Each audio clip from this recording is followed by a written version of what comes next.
Assalamualaikum warahmatullahi wabarakatuh. Perkenalkan, nama saya Muhammad Yusril dengan NIM 192404010 dari kelas PTE 01. Pada video kali ini saya akan menjelaskan materi tentang Direct Current Power Transmission dari mata kuliah Transmisi Daya Listrik. Sebelumnya di sini ada sebuah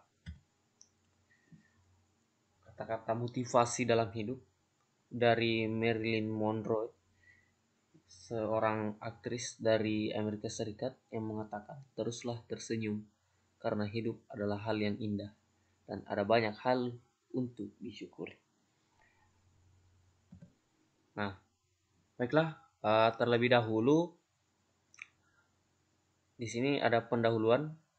Jadi dalam dunia kelistrikan dikenal dua kategori arus listrik, yaitu arus bolak-balik atau alternating current, atau yang lebih dikenal dengan istilah AC, dan arus searah atau direct current, atau lebih dikenal dengan istilah DC.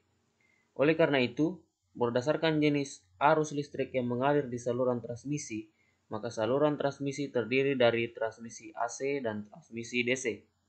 Berhubungan dengan keuntungan dan kerugiannya, saluran transmisi di dunia sebagian besar menggunakan saluran transmisi AC. Saluran transmisi DC baru dapat dianggap ekonomis jika jarak saluran udaranya antara 400 km sampai 600 km, atau untuk saluran bawah tanah dengan panjang 50 km. Hal itu disebabkan karena biaya peralatan pengubah dari AC ke DC dan sebaliknya masih sangat mahal, sehingga dari segi ekonomisnya saluran AC akan tetap menjadi primadona dari saluran transmisi. Selanjutnya kita beralih ke materi perkembangan transmisi daya arus arah. Nah, awal mulanya pada tahun 1882, Thomas Alva Edison berhasil membuat jaringan listrik berkapasitas 6 kali 100 kW untuk menyalakan 1200 bohlam lampu menggunakan arus arah. Kemudian kedua, lebih dari 70 tahun kemudian, sistem transmisi DC mulai dipakai kembali setelah ditemukannya tabung Mercury Arch di akhir tahun 1920-an.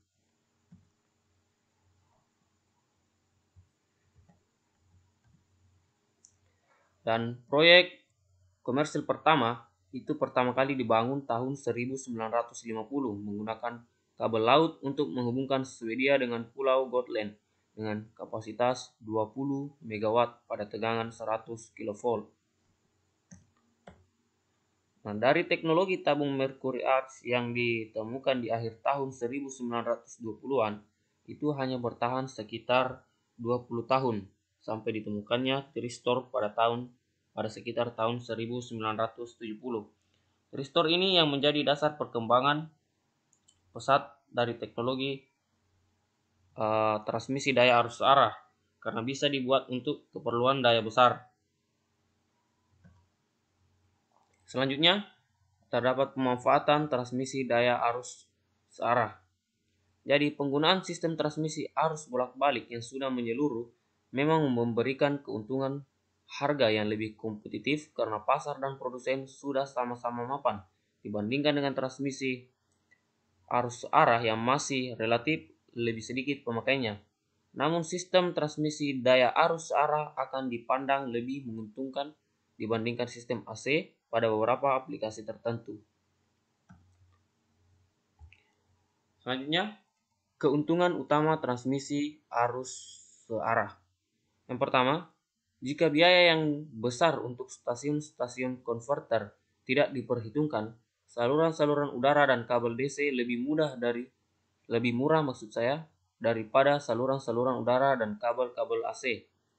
Jarak impas keduanya adalah sekitar 500 mil untuk saluran udara, 15-30 mil untuk kabel bawah laut, dan 30-60 mil untuk kabel bawah tanah. Yang kedua, faktor daya saluran DC selalu sama dengan 1 dan karenanya tidak dibutuhkan kompensasi daya reaktif. Yang ketiga, karena tidak dibutuhkan operasi sinkron, maka panjang saluran tidak dibatasi oleh stabilitas. Demikian juga daya dapat dikirim dengan kabel sampai pada jarak yang sangat jauh.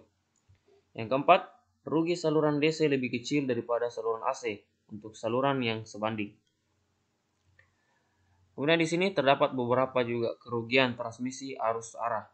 Yang pertama, konverter menimbulkan arus dan tegangan harmonisa pada kedua sisi AC dan DC. Karena itu dibutuhkan filter. Yang kedua, konverter mengkonsumsi daya reaktif. Yang ketiga, yaitu stasiun-stasiun konverter masih relatif mahal.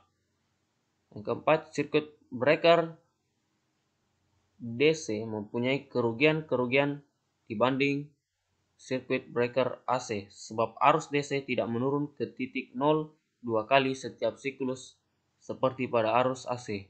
Dan yang terakhir, tidak mudah menyadap daya pada titik sepanjang saluran DC sehingga biasanya merupakan sistem point to the point yang menghubungkan suatu stasiun pembangkit besar ke suatu pusat konsumen daya yang besar atau interkoneksi dua sistem AC yang terpisah. Mungkin itu saja